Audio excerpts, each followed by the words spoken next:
మరోసారి అదే సంచలనం, అదే ఉత్కంఠ దేశవ్యాప్తంగా పెను దుమారం రేపిన ఒక కథకు ఇప్పుడు కొనసాగింపు రాబోతోంది.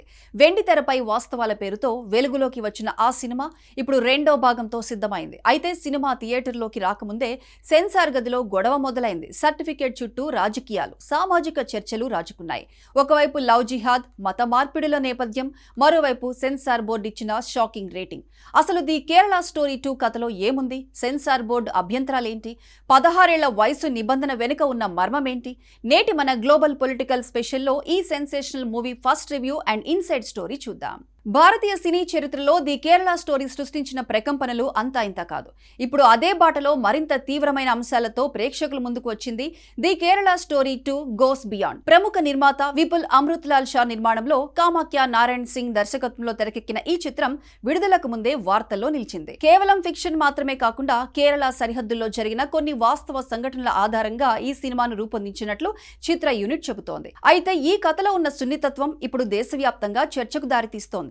ఈ చిత్ర కథాంశం విషయానికి వస్తే సురేఖ, దివ్య, నేహ అనే ముగ్గురు యువతుల చుట్టూ కథ తిరుగుతుంది. ఉల్కా గుప్తా, అతిథి భాటియా, ఐశ్వర్య ఓజా ఈ పాత్రలో నటించారు. తమ కుటుంబ కట్టుబాట్లు, సంప్రదాయాలను కాదని ప్రేమ మత్తులో పడి మతాంతర వివాహాలు చేసుకున్న ఈ ముగ్గురు యువతుల జీవితం పెళ్లి తర్వాత ఎలాంటి నరకాన్ని చూసింది అనేదే ఈ సినిమా మెయిన్ పాయింట్.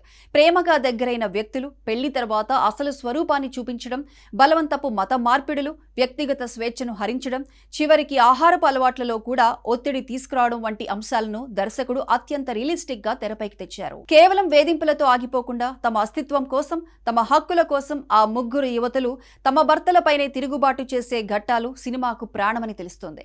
ఈ ముగ్గురు నటీమణులు తమ పాత్రలో జీవించారని, వారి పెర్ఫార్మెన్స్ ప్రేక్షకుల్ని కంటతడి పెట్టిస్తుందని ఇండస్ట్రీ వర్గాలు చెబుతున్నాయి.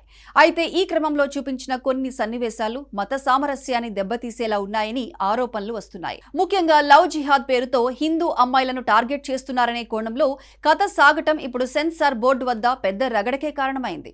Central board of film certification అంటే సిబిఎఫ్సి ఈ సినిమాను వీక్షించినప్పుడు అనేక అభ్యంతరాలు వ్యక్తం చేసింది. కొన్ని డైలాగులు, విజువల్స్ సమాజంలో విద్వేషాలను రెచ్చగొట్టేలా ఉన్నాయని అధికారులు భావించారు. దీనిపై చిత్ర యూనిట్తో సుదీర్ఘ చర్చలు కూడా జరిగాయి. కొన్ని వివాదాస్పద సన్నివేశాలకు కత్తెర వేయాలని, మరికొన్ని సంభాషణలను మార్చాలని బోర్డు ఆదేశించింది. చిత్ర యూనిట్ కూడా సినిమా విడుదలకు ఆటంకం కలగకూడదనే ఉద్దేశంతో ఆ మార్పులకు అంగీకరించింది. అన్ని జాగ్రత్తలు తీసుకున్న తర్వాత సెన్సార్ బోర్డు ఈ సినిమాకు యూఏ 16+ సర్టిఫికేట్ ను జారీ చేసింది. సాధారణంగా సినిమాలకు యూఏ లేదా ఏ సర్టిఫికేట్ ఇస్తారు.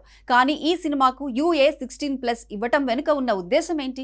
16 ఏళ్లు పైబడిన వారు మాత్రమే ఈ సినిమా చూడాలి. అంతకంటే తక్కువ వయసు ఉన్న పిల్లలకు ఈ సినిమాలోని అంశాలు అర్థం కాకపోవడమే కాదు, వారి మనస్తత్వంపై ప్రభావం చూపే అవకాశం ఉందని బోర్డు భావించింది. 131 నిమిషాల నిడివితో అంటే 2 గంటల 11 నిమిషాల రన్ టైంతో ఈ సినిమా ఫిబ్రవరి 27న విడుదల కానుంది. అయితే ఇక్కడే ఒక కొత్త వివాదం మొదలైంది. సెన్సార్ బోర్డు తీసుకున్న నిర్ణయంపై సోషల్ మీడియాలో యుద్ధం నడుస్తోంది. ఇంతటి సున్నితమైన వివాదాస్పదమైన సినిమాకు ఏ సర్టిఫికెట్ ఇవ్వకుండా యూఏ 16+ ఎలా ఇస్తారని కొందరు ప్రశ్నిస్తున్నారు. గతంలో కొన్ని సినిమాలను మతపరమైన కారణాలతో అడ్డుకున్న సెన్సార్ బోర్డు ఇప్పుడు ఈ సినిమాకు ఎలా అనుమతి ఇచ్చిందని నెటిజన్లు నిలదీస్తున్నారు. ఇలాంటి సినిమాలు సమాజంలో చీలిక తెస్తాయని కొందరు వాదిస్తుంటే, వాస్తవాలను ధైర్యంగా చూపిస్తున్నందుకు చిత్ర యూనిట్ను సమర్థించేవారు మరికొందరున్నారు.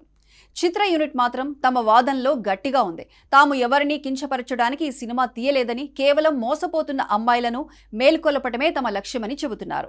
మన్నన్ షా అందించిన సంగీతం, సంజయ్ శర్మ ఎడిటింగ్ సినిమాలోని గంభీరతను మరో స్థాయికి తీసుకువెళ్లాయని మేకర్స్ ధీమా వ్యక్తం చేస్తున్నారు. ఏది ఏమైనా ది కేరళ స్టోరీ మొదటి భాగం ఎంతటి సంచలనం సృష్టించిందో ఇప్పుడు రెండో భాగం కూడా అదే స్థాయి వివాదాలను, ఆసక్తిని మూటగట్టుకుంది. సినిమా అంటే వినోదం మాత్రమే కాదు, అది సమాజానికి ఒక అద్దం అని కొందరు అంటారు. కానీ ఆ అద్దంలో కనిపించే నిజాలు కొన్నిసార్లు చేదుగా, వివాదాస్పదంగా ఉంటాయి. ది కేరళ స్టోరీ 2 ఇప్పుడు అలాంటి ఒక చురకత్తి లాంటి సినిమాగా కనిపిస్తోంది. మరి సెన్సార్ బోర్డు నిబంధనలు దాటుకుని వస్తున్న ఈ చిత్రం బాక్సాఫీస్ వద్ద ఎలాంటి ప్రభావాన్ని చూపిస్తుంది, ప్రేక్షకుల తీర్పు ఎలా ఉండబోతుంది అన్నది తెలియాలంటే ఫిబ్రవరి 27 వరకు వేచి చూడాల్సిందే.